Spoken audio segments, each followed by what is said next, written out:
இந்த பொண்ணு வீட்டுக்காரங்க கிட்ட டவுரி கேட்குறவங்கள பார்த்தாலே செருப்ப கழட்டி அடிக்கணும்னு தோணுது. ஏன்டா, அந்த பொண்ணு வந்து உங்களுக்கு ஒரு ப்ராப்பர்ட்டி மாரி பார்த்து தான் நீங்க கல்யாணம் பண்றீங்க அல்லவா? அது ஒரு ஹீரோ பார்க்குறதில்ல. அப்படி பார்த்துருந்தீங்க அப்படின்னா, இன்னைக்கு திருப்பூர்ல ரித்தன்யாங்கிற ஒரு பொண்ணு வந்து சூசைட் பண்ணியிருக்க மாட்டாங்க. கேவலம் 200 பவுனுக்காக மென்டலி, பிசிக்கலி டார்ச்சர் பண்ணி அந்த பொண்ண சூசைட் பண்ண வச்சிருக்காங்க அந்த சைக்கோ ஃபேமிலி. கிட்டத்தட்ட இது ப்ரூட்டலி மர்டருக்கான ஒரு விஷயமா தான் நம்ம பார்க்க முடியும். நம்ம இந்தியன் டிபிக்கல் பேரண்ட்ஸ் பற்றி உங்களுக்கே தெரியும்.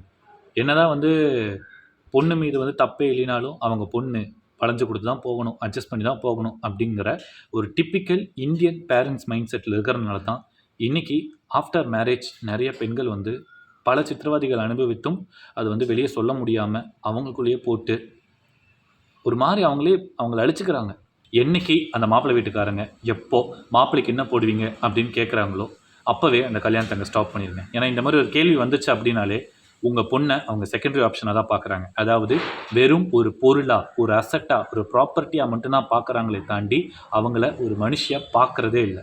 ஸோ தயவு செஞ்சு எவ்வளோ பெரிய கொம்பனானாலும் சரி, அவன் மாதம் 1,00,000 சம்பளம் வாங்கட்டும், பெரிய ஃபேமிலியாக இருக்கட்டும், பேக்ரவுண்ட் பெருசாக இருக்கட்டும், சொந்தமாக வீடு இருக்கட்டும், நல்லா படிச்சுக்கட்டும், என்ன இருந்தாலுமே பொண்ணை ஃபஸ்ட்டு மதிக்க தெரியணும். அந்த பொண்ணை நல்ல விதத்தில் பார்க்க தெரியணும். முக்கியமாக அவங்க வீட்டு பொம்பளைகளை கரெக்டாக நடத்த தெரியணும்.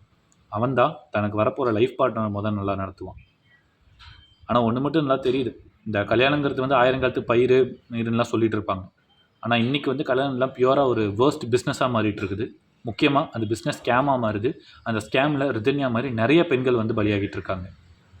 எண்ட் ஆஃப் தி டே ஒன்று தான், இங்கே நல்ல பசங்களுக்கு நல்ல பெண்கள் கிடைக்க மாட்டுறாங்க, நல்ல பொண்ணுங்களுக்கு நல்ல பசங்க கிடைக்க மாட்டுறாங்க.